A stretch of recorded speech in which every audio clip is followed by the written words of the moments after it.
2014 में 26 लोकसभा सीट, 2019 में 20 सीट।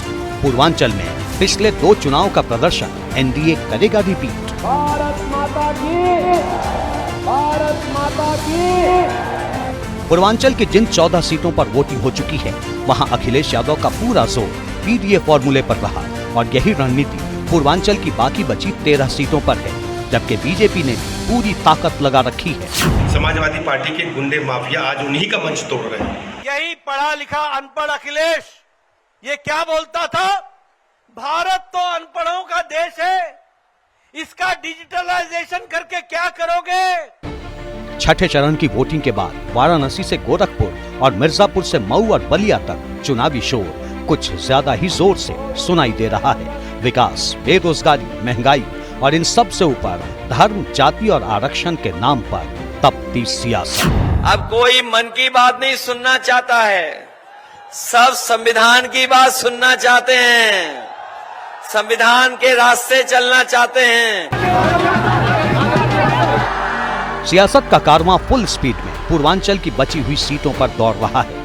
पूर्वांचल की 22 सीटों पर चुनाव लड़ रही समाजवादी पार्टी के राष्ट्रीय अध्यक्ष अखिलेश यादव ने एक सीट पर मोर्चा संभाला हुआ है, तो डिंपल यादव ने प्रियंका गांधी वाड्रा के साथ बाबा विश्वनाथ की नगरी से बिगुल फूंक दिया है, वो भी प्रधानमंत्री मोदी के संसदीय क्षेत्र काशी से। पूर्वांचल में समाजवादी पार्टी एक वोट की घेराबंदी पर काम कर रही है। समाजवादी पार्टी के सभी फ्रंटल संगठनों के कार्यकर्ता गांव-गांव, नुक्कड़ मतदाताओं तक पहुंचने की कोशिश में है। दलित और ओबीसी वर्ग के बीच पहुंच बनाने के साथ ही समाजवादी पार्टी निषाद, बिंद, भर और राजभर समाज के बीच भी पकड़ मजबूत करने पर फोकस कर रही है। इसके लिए पार्टी ने इन जातियों से आने वाले नेताओं को मैदान में उतार रखा है, जबकि बीजेपी जीत का दावा मजबूत करने में जुटी है। कांग्रेस के एक बुद्धिदाता कहते हैं कि भारत के अंदर राम मंदिर का निर्माण नहीं होना चाहिए था, और समाजवादी पार्टी के एक नेता कहते हैं कि राम मंदिर बेकार बना है। पूर्वांचल के सियासी समर में बीजेपी का एजेंडा राम मंदिर और विकास के आश्रय जीत का रास्ता तय करने का है। हालांकि राम मंदिर वाली राह बीजेपी के लिए पूर्वांचल की जमीन को कितना उर्वर बनाएगी, ये तस्वीर अभी तक साफ नहीं है। ये लोग अपने परिवार के लिए निकले हैं और मोदी जी उनका परिवार ही 130 करोड़ भारतीय है। पूर्वांचल में बीजेपी ने भावनाओं की डोर थाम रखी है, जबकि विरोधी दल संविधान, आरक्षण और पेपर लीक को मुद्दा बना रहे हैं।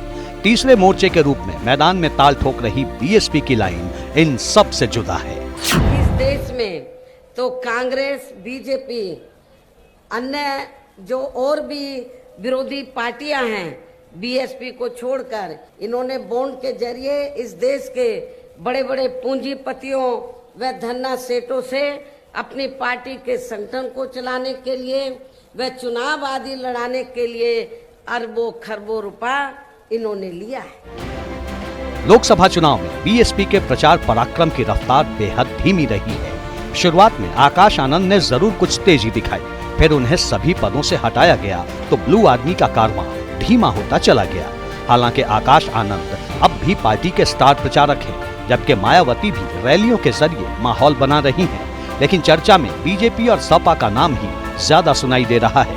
बावजूद इसके बीएसपी को कम करके नहीं आंका जा सकता, क्योंकि पिछले लोकसभा चुनाव में पूर्वांचल की जिन 7 सीटों पर बीजेपी को हार का सामना करना पड़ा था, उनमें से 6 सीटें बीएसपी के खाते में ही गई थी।